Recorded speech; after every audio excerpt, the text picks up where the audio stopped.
Su naturaleza es desbocada. Encontrarse a su paso significa estar en el lugar más aterrador de la Tierra. El tamaño y la intensidad de los huracanes los convierte en las más peligrosas y destructivas de todas las tormentas. ¿Cómo empiezan? ¿Cómo se sigue su curso? ¿Podemos detenerlos? Ahora, huracanes en Maravillas Modernas.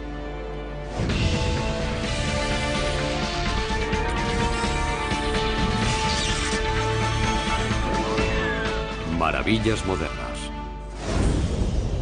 Una masa de nubes que forma un torbellino, vientos violentos, relámpagos, mares embravecidos, inundaciones torrenciales. Los huracanes son el factor último de un tiempo extremo.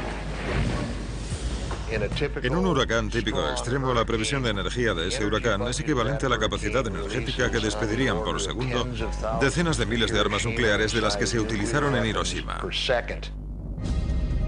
Viajando a cientos de kilómetros y a una velocidad potencial del viento de más de 320 kilómetros por hora, los huracanes son capaces de llevar a países al borde del desastre. Las personas que los siguen y los estudian piensan que los huracanes prácticamente son como entidades vivientes con vida propia. Cada tormenta tiene una personalidad diferente y su tamaño es importante. Es necesario saber si una tormenta es extensa y destructiva o por el contrario muy pequeña e intensa. Son capaces de causar una destrucción total en las ciudades.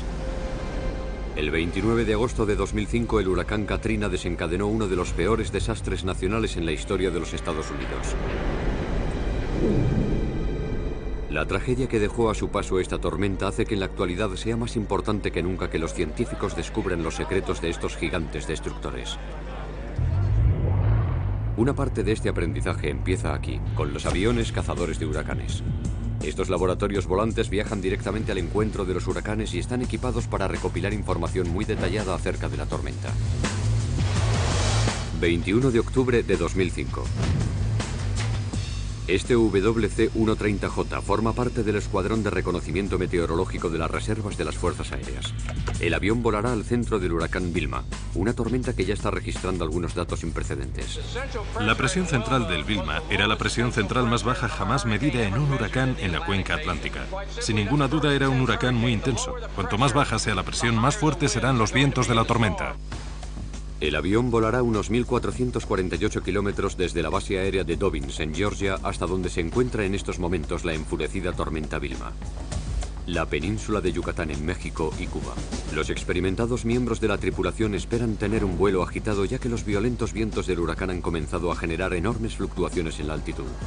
La cantidad de altura que efectivamente se puede perder al entrar en el huracán depende de la intensidad de la tormenta. No obstante, en algunas ocasiones, al penetrar en la pared del ojo del huracán, puedes tener una pérdida de altura de más de 700 metros o quizás de hasta más de 900. Cada vuelo dentro de cada tormenta es diferente. Algunas son suaves mientras que otras son extremadamente violentas. El avión está acelerando puesto que los científicos del Centro Nacional de Huracanes de Miami, Florida, quieren obtener los datos mientras la tormenta esté en el mar. Vamos a cogerla justo antes de que llegue a la costa y es esencial que hayamos recogido los datos antes de que el huracán llegue a tierra porque de esta manera sabrán exactamente en qué fase está la tormenta y si ya está aterrando. El avión entrará en la tormenta a un ángulo calculado para que la operación se realice de la manera más suave posible. Cómo vamos a entrar en la tormenta dependerá de la velocidad de los vientos. Una vez dentro, el avión será como una veleta y de esta forma permaneceremos en su curso directamente hasta llegar a su núcleo.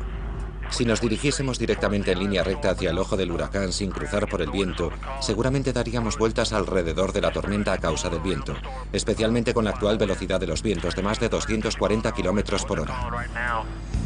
Su principal objetivo es el ojo de la tormenta, de donde deben obtenerse los datos más importantes. Si queremos ir hacia el ojo, debemos marcar no solo el movimiento, sino también la presión y la bajada de la misma. Solo así sabrán si la presión se está intensificando o si está bajando. De esta forma saben si la tormenta se está debilitando. Un meteorólogo de vuelo es el encargado de recopilar los datos. Esta consola de aquí recoge los datos horizontales mientras volamos a gran velocidad, es decir, medimos la temperatura, la presión, la humedad, la velocidad y la dirección del viento a una velocidad muy rápida. Generalmente recogemos una muestra por segundo. Además de recopilar información con los instrumentos de a bordo del avión, la tripulación también utiliza unos dispositivos llamados dropsondas, que son lanzados en paracaídas desde el avión hasta el mar. Un drop sonda es un cilindro de unos 8 centímetros de diámetro por unos 46 de largo, pesa algo más de medio kilo y cae a más de 700 metros por minuto.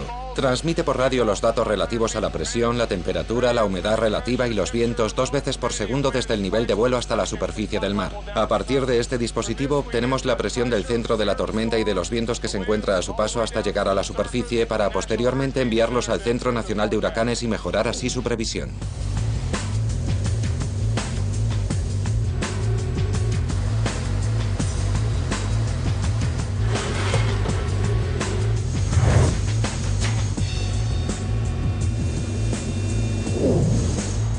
Una vez recopilados los datos, trazan un rumbo para regresar a los Estados Unidos.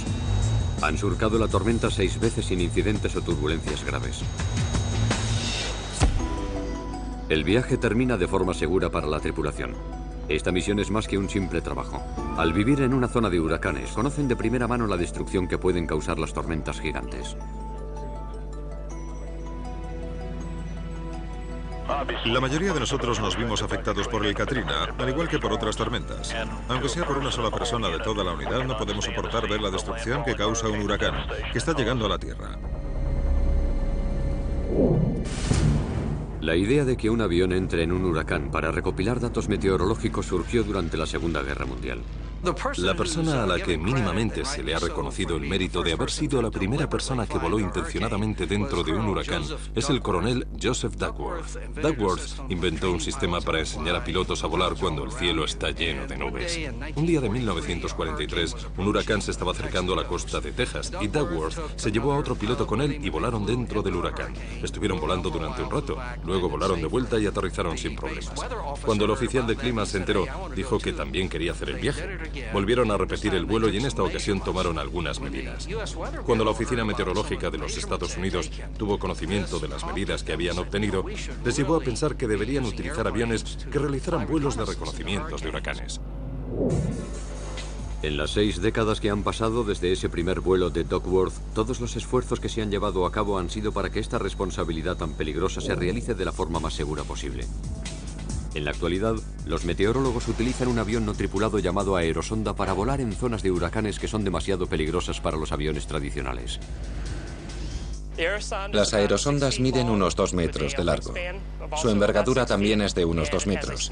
Tiene un pequeño motor a gasolina capaz de operar durante más de 24 horas por vuelo. La aerosonda se lanza desde una camioneta que recorre la pista a una velocidad constante de unos 90 kilómetros por hora. Es un avión teledirigido. Se dirige a través de mando, su seguimiento se realiza vía GPS y su localización se retransmite al piloto.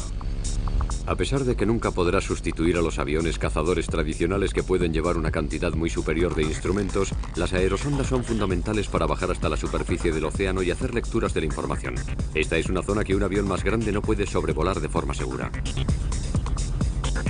Cuando hay un huracán es importante medir la zona próxima al agua debido a que gran parte del intercambio de la energía entre el huracán y la superficie subyacente del mar se produce en unas condiciones del viento extremadamente altas que circulan cerca de la pared del ojo de la tormenta. A estas monstruosas tormentas de viento se las conoce con diferentes nombres en distintas partes del mundo. En el noroeste del Océano Pacífico se las llama tifones. En Australia y en el Océano Índico se conocen como ciclones tropicales. En el Océano Atlántico Norte, el Mar Caribe, el Golfo de México y en el noreste del Océano Pacífico se las llama huracanes.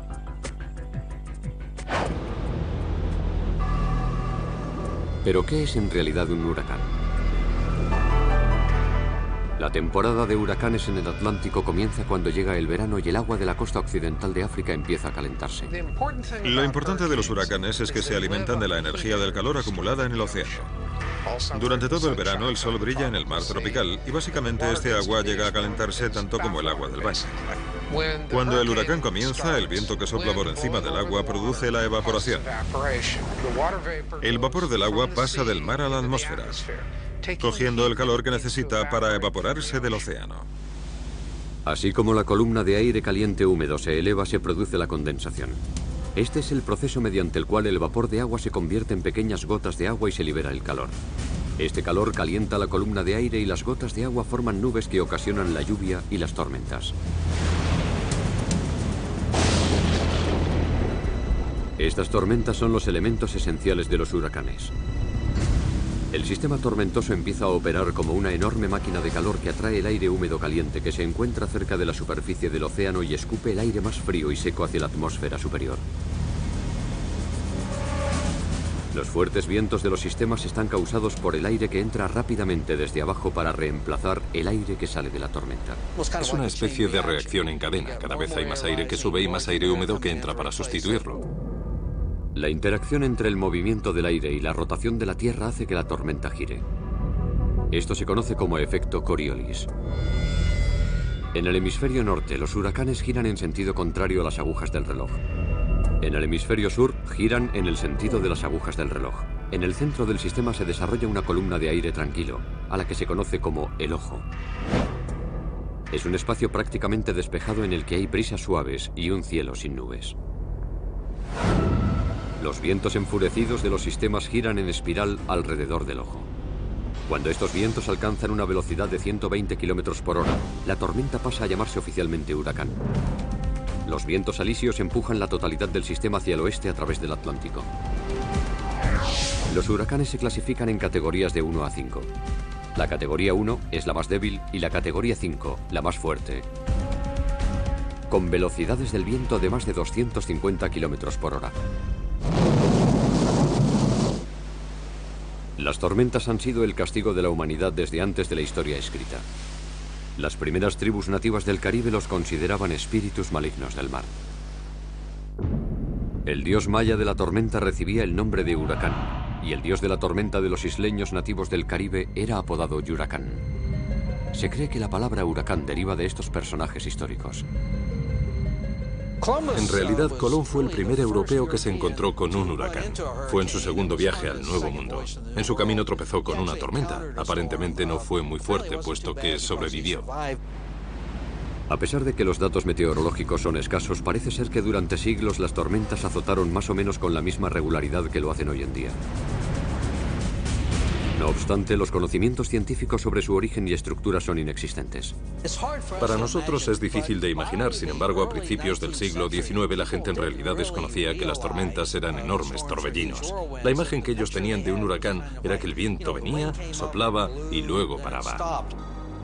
En la década de 1820, el científico autodidacta William Redfield se convirtió en una de las primeras personas en descubrir los secretos de los huracanes. En un viaje a pie a lo largo de Connecticut y después de que un gran huracán golpeara unos árboles de la zona, se dio cuenta de que los había derribado a todos en dirección noreste. Unos cuantos kilómetros más allá, todos los árboles estaban tumbados hacia el suroeste, por lo que empezó a pensar en ello. ¿Cuál puede ser la causa de que una tormenta derribe los árboles en una dirección y que a poca distancia estén tumbados en otra dirección?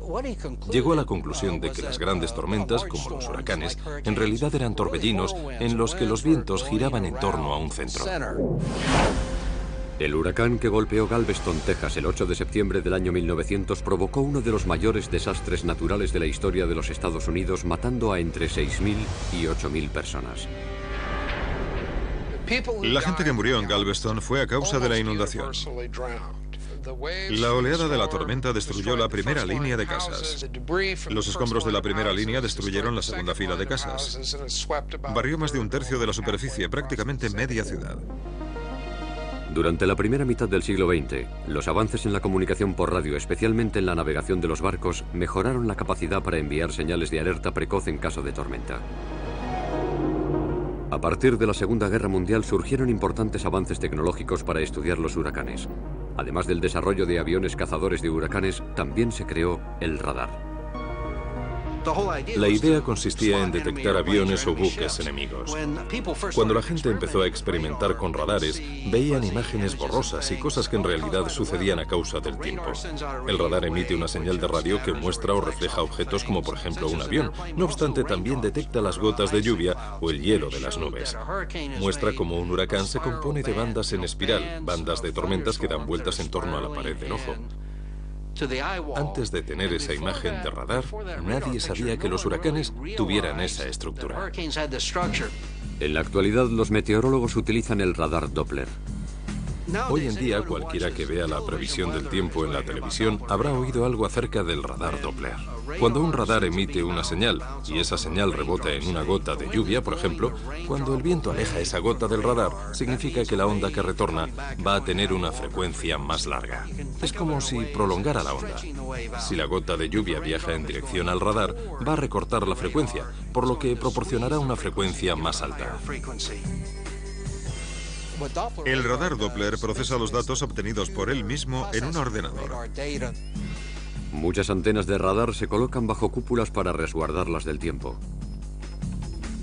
El radar Doppler aporta un esquema enorme de colores a los meteorólogos en relación a las tormentas. Los azules claros representan las precipitaciones, por ejemplo, la llovizna. Al pasar a los verdes, la intensidad y la cantidad de lluvia es más acusada. Los amarillos, los naranjas y los rojos simbolizan precipitaciones muy intensas. Y generalmente aquí es donde se localizan los vientos más fuertes. El radar ha descubierto muchos de los secretos de los huracanes. No obstante, para obtener unas lecturas más exactas, algunos operadores conducen los Doppler sobre ruedas directamente dentro del ojo de los monstruos.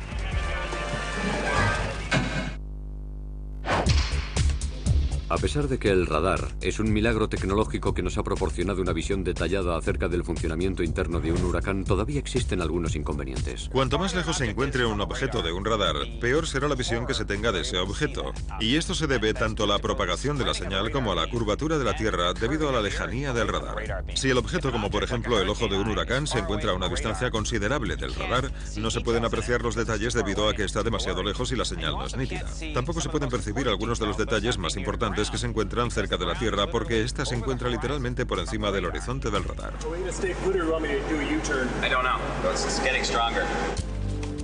Para remediar este problema, algunos meteorólogos intrépidos hacen girar el Doppler desde sus vehículos. Los Doppler sobre ruedas pueden conducirse dentro del huracán, por lo que se pueden ver detalles muy precisos que serían imposibles de apreciar a mayor distancia. Estamos 100 veces más cerca que un radar situado en un lugar estático. De esta forma recogemos muchas más muestras en menor cantidad de tiempo. Obtenemos de 10 a 100.000 datos, mientras que un radar convencional solamente obtendría uno. Se espera que el dispositivo descubra algunos de los secretos acerca del comportamiento de los huracanes. El principal objetivo del Doppler sobre ruedas es estudiar la variabilidad de los vientos y de los huracanes cuando se van acercando a la costa. Sabemos que algunos vecindarios están expuestos a mayor riesgo que otros. Y también hemos descubierto que existe una gran variabilidad en los campos de vientos. En algunas zonas los vientos son más fuertes que en otras. Y lo que queremos entender es de qué forma estos vientos están relacionados con los daños. Esta es la laguna. ¿Son los vientos que van a unos 250 km por hora durante unos pocos segundos los más dañinos? ¿O es el efecto prolongado de los vientos que viajan a 160 km por hora?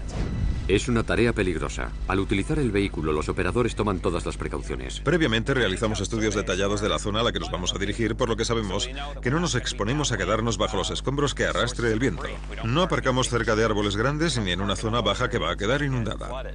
Aunque estemos en el centro del huracán, en la peor parte, tenemos un récord de seguridad como resultado de tomar todas estas precauciones. A pesar de que desde la Segunda Guerra Mundial el radar sea una herramienta esencial en la investigación de huracanes, otro importante avance se produjo con la creación de los satélites meteorológicos en la década de los 60. Por primera vez éramos capaces de ver la imponente escala de las tormentas en una imagen. Nos proporcionan una imagen importante de la localización de los centros de alta presión, los de baja presión, de la zona en la que se mueve el huracán. Los satélites proporcionan una cantidad mucho mayor de información acerca de los huracanes que las fotografías. Podemos ver cómo aceleran su velocidad y cómo la pierden. Podemos comprobar las temperaturas de la cabeza de la nube. Desde los satélites también podemos saber cuál es la temperatura de la superficie del mar. El primer satélite meteorológico de los Estados Unidos, el TIROS-1, fue lanzado en abril de 1960. Los satélites nos han proporcionado la posibilidad de tener un sistema de alerta precoz ante la amenaza de huracanes y, en consecuencia, salvar cientos de miles de vidas. Los meteorólogos de antaño tenían suerte si un buque se cruzaba con una tormenta creciente y mandaba alguna información sobre ella. No obstante, los huracanes tienden a formarse sobre determinados puntos del océano donde no hay muchas embarcaciones, por lo que lo primero que hacen los satélites es asegurarse de que un huracán nunca va a acercarse a ningún lugar del mundo sin que sea detectado. La capacidad de los satélites para mostrar a los científicos si una tormenta está creciendo o disminuyendo durante un periodo de tiempo determinado es extremadamente importante para la predicción del tiempo. Como vemos en esta animación del huracán Katrina, al principio su ojo es muy pequeño y 3 días después se desarrolla una circulación más grande. Ahora el campo de viento tiene un tamaño más de 3 veces superior al que tenía cuando pasaba cerca de Key West, en Florida, en comparación con el momento en el que recaló en el sureste de Luisiana y Mississippi. Además de los satélites y de los radares, la otra herramienta fundamental para la investigación de huracanes es el ordenador. Los ordenadores han sido los responsables de algunos de los grandes progresos de los que hemos sido testigos y también de las previsiones acerca de la localización de huracanes. En 1990, el Centro Nacional de Huracanes pronosticó dónde estaría un huracán 24 horas después. En realidad, llegó a unos 200 kilómetros de distancia del punto de pronóstico. En el 2004, el margen de error se había recortado a la mitad. Estaba en unos 110 kilómetros. Miles de millones de piezas de datos meteorológicos son recopiladas por organizaciones como el Centro Nacional para la Investigación Atmosférica de Boulder, Colorado. La fabricación de superordenadores para crear modelos que muestran a los científicos cuál es la situación meteorológica y cuál va a ser próximamente ya está en marcha. Esta planta tiene unos 4.000 metros cuadrados. El ordenador que utilizamos en estos momentos es un IBM Power 4. Es una de las máquinas más rápidas del mundo que realiza previsiones casi a tiempo real. Los superordenadores obtienen datos de cualquier fuente disponible. Estas observaciones proceden de satélites, radiosondas, globos meteorológicos, aviones, boyas y buques que se encuentran en la superficie del océano. Todas estas fuentes proporcionan datos independientemente de que se produzca un huracán o no. Cuando se produce un ciclón tropical, enviamos un avión especial equipado con instrumentos que son lanzados dentro del huracán o que detectan los huracanes por control remoto. Por lo que posteriormente los datos recogidos pueden ser asimilados por nuestros modelos, además del resto de datos que se reciben de forma rutinaria. Después de procesar la información, los modelos informáticos resultantes se envían al Centro Nacional de Huracanes de Miami para ser evaluados. Nosotros tenemos la última palabra en lo que respecta al gobierno de los Estados Unidos. Tenemos la responsabilidad de proporcionar la previsión en cuanto a ciclones y tormentas que puedan producirse en las cuencas del Océano Atlántico y la zona este del Pacífico Norte a los ciudadanos de todo el país. Uno de los principales retos a los que se enfrenta el Centro de Huracanes es que los modelos informáticos de una determinada tormenta son proporcionados por meteorólogos de todas las partes del mundo y cada uno de ellos los interpreta de diferente manera. Por ejemplo, el mapa del Reino Unido, proporcionado por la Oficina Meteorológica del Reino Unido, dice que la tormenta irá hacia aquí, mientras que el modelo global de la Armada de los Estados Unidos dice que irá hacia allí. Pronosticar huracanes es fácil. No obstante, lo difícil es convalidar los modelos, verificar las previsiones. A menudo el Centro de Huracanes observa hasta 25 modelos informáticos para tratar de determinar el curso que tomará un huracán. Puedes volver atrás y observar prácticamente todas las tormentas y verás que de aproximadamente los 25 modelos siempre hay uno que parece más fiable que el resto, lo cual no significa que sea el mejor en cada situación en particular. Tenemos 4 modelos informáticos que tienden a ser mejores que el resto y estos son en los que más nos apoyamos. Sin embargo, nunca determinamos la predicción a partir de un modelo en particular. Intentamos llegar a un consenso para ver si los modelos informáticos van en la misma dirección. Este enfoque de consenso funciona un 85% de las veces. No obstante, en el resto de ocasiones alguien tiene que intervenir y llegar a una conclusión decisiva. Alguien por experiencia tiene que haber visto antes una situación en particular y decir, bien, en esta zona los modelos son deficientes, por lo que creo que el curso debería ir en esta dirección o la intensidad debería incrementarse o disminuirse. El factor humano entró en juego el 17 de octubre de 2005, cuando el Centro de Huracanes tuvo que predecir el curso del superhuracán Vilma. El meteorólogo Stacy Stewart invalidó los modelos informáticos y ofreció una lectura más precisa de la trayectoria potencial del huracán. Esta era la trayectoria de la predicción, este era el recorrido. Esta era su posición en el día 5, y mi posición se encontraba a unos 440 kilómetros al noreste de la herramienta de previsión más fiable de la que disponíamos. 5 días después de esta previsión, este es el punto al que llegó el huracán, por lo que nuestra predicción coincide con el curso del huracán. Mi predicción en cuanto a la velocidad era un poco más rápida, no obstante todavía era mejor que el modelo más fiable que teníamos. Con el tiempo, los pronósticos en relación al comportamiento de los huracanes son más aproximados, lo cual ayuda a prevenir a los residentes para que puedan abandonar la zona. No obstante, podemos controlarlos. Los daños causados por los vientos de un huracán gigante pueden ser catastróficos. Sin embargo, irónicamente, esta no es la principal arma de una tormenta. El verdadero golpe aplastante es la oleada. Entre todas las armas de los huracanes, la más temida es la oleada de la tormenta. Cuando un huracán se mueve a través del océano, los vientos empujan el agua hacia adelante. Cuando el huracán se encuentra en mitad del océano, una gran cantidad de esa agua sube de debajo de la tormenta. No obstante, cuando el agua sube frente a una zona costera con muy poca profundidad, este agua no tiene otra salida, por lo que se concentra una enorme cantidad hasta que llega a tierra en forma de oleada. Las oleadas de las tormentas son tan mortales debido a que muchos núcleos de población están situados a lo largo de la costa. En 1970, la oleada de una tormenta al este de Pakistán mató a más de 250.000 personas. También fue la oleada de la tormenta del huracán de Galveston del año 1900 la que asoló la ciudad. Los científicos han desarrollado programas informáticos llamados modelos SLOS, que les ayudan a predecir los daños potenciales de las oleadas de las tormentas. SLOS es el acrónimo de Mar, Tierra y Oleadas Terrestres de Huracanes. Cuando la tormenta se está aproximando, es necesario saber cómo va a comportarse. Por ejemplo, en qué espacio de tiempo es probable que se produzca la inundación de una carretera cercana a la costa por la que la gente podría tener que evacuar la ciudad. La información en la que se basa este programa es en la forma que tiene el fondo del océano en el lugar en el que la tormenta está emergiendo hacia la Tierra, además de la forma de la Tierra, la fuerza que tiene el huracán y la distribución de sus vientos.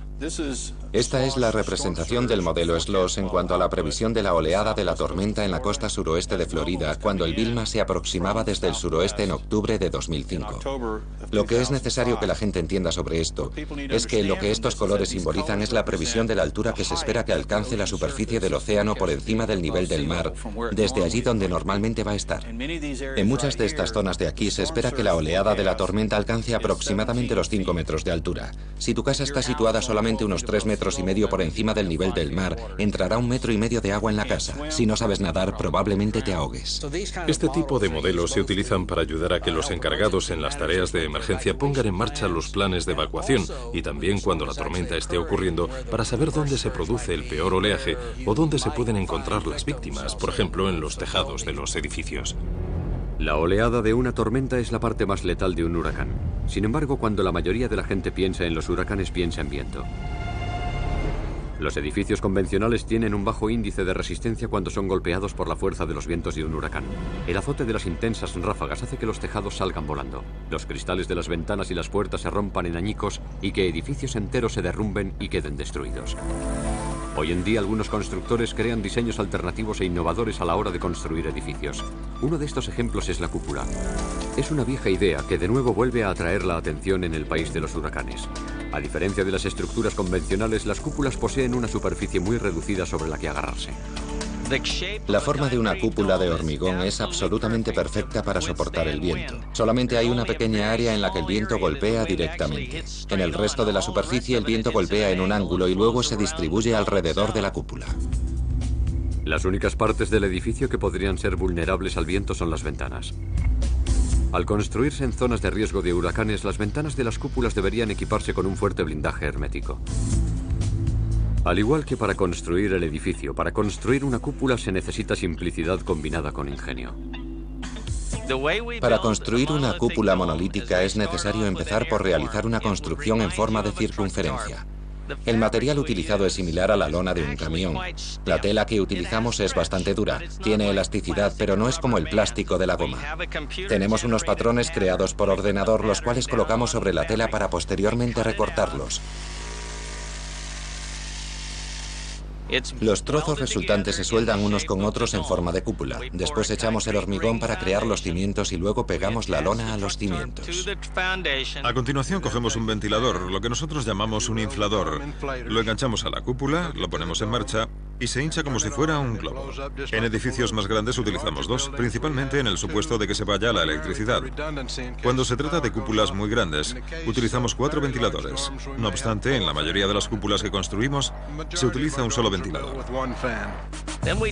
Todo el trabajo se realiza desde el interior, lo cual hace que este tipo de construcción sea único. Rociamos la superficie interna con 7,5 centímetros de espuma de poliuretano. Este es el mejor tipo de aislamiento que existe y se coloca en unos segundos. Después, rociamos la parte inferior de la espuma con un repelente. El repelente refuerza el acero. Normalmente son barras de acero que tienen casi 1 centímetro de diámetro hasta aproximadamente 1,27 centímetros. Finalmente todo queda sujeto. Por dentro se asemeja a una jaula. A continuación volvemos a pulverizar el interior con hormigón, revistiendo el poliuretano e incrustando el hormigón. Una vez terminado este proceso, apagamos los ventiladores, abrimos las puertas y las ventanas y por fin tenemos una de las estructuras más resistentes del mundo. La opción de construir edificios con cúpula pasó a tenerse más en cuenta a partir de que el huracán Katrina azotara el Superdome de Luisiana. La cúpula se mantuvo firme y aguantó los desperfectos a pesar de que no estaba construida para soportar un huracán superior a la categoría 3. De todas las estructuras construidas para soportar la fuerza de los vientos de los huracanes, quizás las mejor diseñadas sean los rascacielos. La capital mundial de los rascacielos, Nueva York, es vulnerable a los huracanes. El 21 de septiembre de 1938, un huracán pasó a unos 90 kilómetros al este de Manhattan. ¿Qué habría ocurrido en la isla? Muchos creen que habría causado importantes desperfectos en las enormes estructuras. Con vientos de más de 160 kilómetros por hora azotando sus paredes, estos edificios gigantes deberían ser capaces de aguantar la fuerza del viento. En la actualidad, cuando los arquitectos y los ingenieros diseñan los rascacielos, utilizan túneles de pruebas aerodinámicas antes de asignar una estructura de hormigón y acero. La estructura debe diseñarse en un túnel aerodinámico. Debe realizarse un diseño a escala y observar cómo se comporta antes de saber cuál va a ser la carga y las aceleraciones que los inquilinos sentirán durante las tormentas de viento. La información recogida a partir del diseño probado en el túnel aerodinámico ha posibilitado a los diseñadores seguir un nuevo enfoque para crear estructuras que puedan desviar el viento de forma más efectiva. En lo que respecta a los tradicionales edificios de esquinas en ángulo recto, ahora las esquinas de las estructuras pueden diseñarse de forma que el recorrido del viento sea más aerodinámico. Las esquinas pueden hacerse redondas, se puede construir un chaflán o construir las esquinas con un corte de 45 grados de profundidad, o se pueden crear pequeños peldaños como si fuera una escalera, lo que quedaría como una esquina dentada. La construcción de los diseños de los nuevos edificios no es algo inmediato debido a que parece ser que las grandes tormentas azotan con más frecuencia y de forma más implacable que nunca. ¿Es el calentamiento global el responsable de los recientes superhuracanes?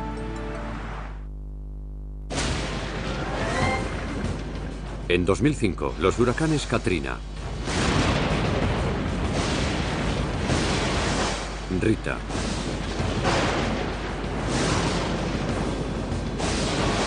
y Vilma se manifestaron en un periodo de tan solo 30 días. Los tres alcanzaron la categoría 5 con velocidades del viento de más de 250 kilómetros por hora. Algunos califican a las tormentas de esta intensidad como supergolpes. Muchas personas creen que estas tormentas gigantes se forman cada vez con más frecuencia y que tienen más fuerza que nunca. Otras atribuyen estas violentas arremetidas fruto de la actividad de los huracanes al calentamiento global. Cada día la radiación solar afecta a la superficie terrestre calentando la tierra y el mar. Parte de este calor se irradia de vuelta a la atmósfera donde queda atrapado por los gases naturales como el vapor de agua, el metano y el dióxido de carbono. El conjunto de estos gases da lugar a lo que se conoce como efecto invernadero. Durante millones de años, al igual que un invernadero, este sistema ha mantenido el clima de la Tierra relativamente estable. No obstante, durante el siglo pasado, este invernadero global se ha ido calentando. Muchas personas creen que se debe a la actividad del hombre o a la actividad antropogénica, y especialmente a la quema de hidrocarburos como el carbón, la gasolina o a la quema de aceites, a las calefacciones y al gas natural. Todos estos elementos producen dióxido de carbono. Se sabe a ciencia cierta que durante los últimos 100 años, los niveles de dióxido de carbono presentes en la atmósfera han ido en aumento, y mucha gente cree que esta es la causa del calentamiento global de la Tierra. Posiblemente este cambio en la atmósfera terrestre tenga un efecto en los huracanes. Lo importante con respecto a los huracanes es que el calentamiento general del globo demuestra con bastante claridad que los océanos se están calentando. En efecto, el calentamiento de los océanos afecta a las condiciones de los huracanes. No obstante, los científicos más cautelosos advierten que la identificación de un huracán es demasiado complicada para que la causa se adjudique solamente al calentamiento global. Los datos meteorológicos que se han recopilado durante décadas ponen de manifiesto una falta de coherencia frustrante en cuanto al comportamiento de las tormentas. Sin embargo, a pesar de esta incoherencia, los científicos creen que han encontrado un comportamiento a largo plazo en la actividad de los huracanes. Este comportamiento se refiere a la frecuencia decadal. Esta frecuencia se refiere a una oscilación en la variación del número de huracanes. Se pueden encontrar periodos unos 10 años atrás en los que el número de huracanes era menor, y 10 años más tarde se puede notar un aumento. Muchos pronosticadores de huracanes creen que ahora nos encontramos en un periodo en el que se está produciendo un incremento de la frecuencia decadal, y han supuesto que dentro de otros 10 años esta frecuencia volverá a disminuir. Volviendo a la década de 1930 y hasta el año 1969, se produjo un gran número de huracanes en el Atlántico, el Caribe y el Golfo de México. Desde 1970 hasta 1995 hubo una disminución. A partir de 1995 hasta la fecha se han producido muchos huracanes. Pero esta oscilación parece depender del calentamiento global. Por razones complejas en las que también están involucradas las corrientes oceánicas, el agua del Océano Atlántico tiende a calentarse y enfriarse en periodos de entre 20 o 30 años. Parece que estos ciclos son completamente naturales. Sin embargo, el calentamiento global podría imponerse por encima de todo esto, aunque parece ser que el ciclo básico forma parte de la manera en que funciona el mundo. Al analizar los últimos 50 años, no existe un indicio claro de que el número de huracanes haya aumentado o disminuido. De hecho, parece que sigue siendo el mismo. A pesar de que el número de huracanes que se producen podría no atribuirse al calentamiento global, algunas personas creen que su intensidad ha aumentado de forma espectacular debido a esta causa. No es definitivo, pero en principio, si el calentamiento global es la causa de que las temperaturas de la superficie del mar aumenten, y existe alguna prueba de que estas temperaturas hayan aumentado, es completamente posible que el resultado sean huracanes más intensos. Las categorías 3, 4 y 5, por lo que respecta a la intensidad de los huracanes, suponen el doble de la intensidad de los huracanes de hace 15 o 20 años, lo que da que pensar. Por otra parte, las personas que han pronosticado huracanes creen que esto simplemente forma parte de esta oscilación decadal. Quizás en años pasados hubo muchos huracanes severos de los que no se tiene constancia, debido a que no azotaron zonas pobladas. Por lo que la culpa todavía recae sobre el efecto que tiene el calentamiento global en los huracanes. ¿Es el calentamiento global el que hace que aumenten las temperaturas de la superficie del mar y ocurra esto? ¿O existe algún otro fenómeno ahí fuera que sea el causante y que todavía no hemos descubierto? Así como vaya pasando el tiempo y dependiendo del tipo de correlaciones que veamos, entonces deberíamos descubrirlo. La frecuencia y la intensidad de los huracanes solamente son dos de los misterios que están investigando algunos científicos. Otros estudian la forma de detener las tormentas mortales en su conjunto. ¿Pero es la tecnología actual capaz de detener las tormentas más poderosas que se producen en la Tierra?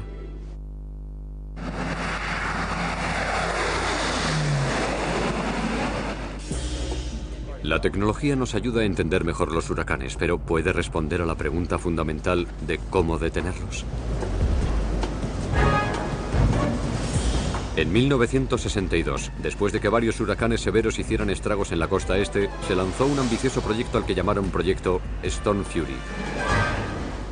La oficina meteorológica, que más tarde pasó a llamarse Servicio Nacional de Meteorología, la Armada, fueron varios los que participaron en el proyecto Storm Fury desde principios de los 60 hasta el año 1982. Barajaban varias hipótesis, tenían ideas de las cosas que se podrían hacer para debilitar un huracán. El proyecto implicaba depositar sustancias dentro de las nubes que se convirtieran en hielo, como por ejemplo yoduro de plata, que con un poco de suerte alteraría la pared del ojo de la tormenta y provocaría su colapso, lo que reduciría los vientos. La primera vez que se llevó a la práctica, los resultados fueron alentadores. Los investigadores del Storm Fury realizaron pruebas con 4 huracanes en 2 ocasiones en cada uno de ellos, lo que supone un total de 8 intentos. En 4 de los 8 intentos para debilitar el huracán consiguieron su propósito. Así sucedió con el huracán Debby en 1969, el cual se debilitó en los 2 intentos que realizaron. Y entonces creyeron que eran capaces de debilitar los huracanes. Pero mientras estudiaban los huracanes y después de realizar varios vuelos de prueba, los científicos aprendieron que en su ciclo natural, las tormentas primero crecen fuertes y luego se debilitan, por lo que en realidad nadie sabe si fue lo que lanzaron dentro de las nubes del Debby lo que lo debilitó o si de todas formas iba a debilitarse por sí solo. Además de obtener unos resultados no concluyentes, el proyecto se topó con una serie de problemas políticos potenciales, puesto que estaría alterando el curso natural del tiempo. El gobierno dijo que si la alteración de un huracán implicaba lanzar basura sobre Miami, Atlanta, La Habana o cualquier ciudad costera, sin reparar en las consecuencias, no tendría un efecto positivo. Después de 20 años de investigaciones por parte de los científicos para tratar de encontrar una manera de debilitar los huracanes, no es el momento adecuado para detener esas investigaciones. Por lo tanto, decidieron que el resultado de las investigaciones no podía llevarse a cabo de manera fiable. Sin embargo, el proyecto Storm Fury estaba lejos de ser un fracaso. Su contribución a la ciencia de los huracanes fue fundamental para entender la naturaleza de las tormentas. Lo que sí fue positivo en cuanto al proyecto Storm Fury fue que los científicos aprendieron mucho acerca de los huracanes y llegaron a la conclusión de que era necesario entender su funcionamiento. Los científicos que estudian los huracanes continúan proponiendo otras formas de debilitar las tormentas. Una de estas propuestas implica remolcar los icebergs hasta interponerlos en el curso de un huracán que esté en formación para que de esta forma descienda la temperatura del agua. Existen unos cuantos problemas, principalmente que esto supondría remolcar un gran número de icebergs para colocarlos en medio del curso de un huracán en particular, lo cual no es muy práctico debido a que el remolque de objetos pesados a través del océano es un proceso muy lento. Para remolcar una plataforma petrolífera, el remolque avanza unos 2 o 4 kilómetros por hora, mientras que un huracán se mueve a unos 20, 30 o 35 kilómetros por hora, por lo que colocar el iceberg junto al huracán sería muy difícil. Otra propuesta implica cubrir el océano con una sustancia química. Existe una técnica que sí funcionaría. Se trataría de extender una especie de película jabonosa sobre la superficie del océano que ralentizaría la evaporación y eliminaría la energía del huracán. Tendría que funcionar mientras pasara el huracán y, por supuesto, no tendría que tener ningún efecto negativo en el medio ambiente. Nadie ha encontrado una sustancia que reúna estas características. Si alguien diera con ella, probablemente valdría la pena intentarlo. No obstante, por el momento, no tenemos ninguna sustancia que prometa un buen resultado. Las sustancias con las que se han realizado pruebas básicamente se disuelven cuando el viento sopla a 15 o 25 kilómetros por hora. Por ahora parece que la madre naturaleza está ganando la batalla y mientras hay personas que se preguntan si es correcto luchar contra ella. Existe la cuestión de si realmente se quiere intentar controlar algo de estas características. Es decir, este es un suceso natural que existe para conducir la concentración de energía cerca del ecuador, porque es allí donde se produce el flujo más intenso de la radiación solar, y conseguir disipar esa energía hacia los polos para que los huracanes cubran la necesidad de mantener el presupuesto energético de nuestro planeta. Una forma mejor de gastar nuestro dinero es construyendo edificios capaces de soportar las condiciones del tiempo, saber dónde deben construirse, mejorar las evacuaciones, mejorar las previsiones. Pero hacer algo para controlar los huracanes, es mejor prepararse para su llegada. Una cosa es cierta, los huracanes no van a desaparecer. Solamente es cuestión de tiempo que el próximo aparezca. De lo preparados y lo informados que estemos ante esta fuerza letal de la naturaleza dependerá el efecto que tenga en nuestras estructuras y en nuestra sociedad.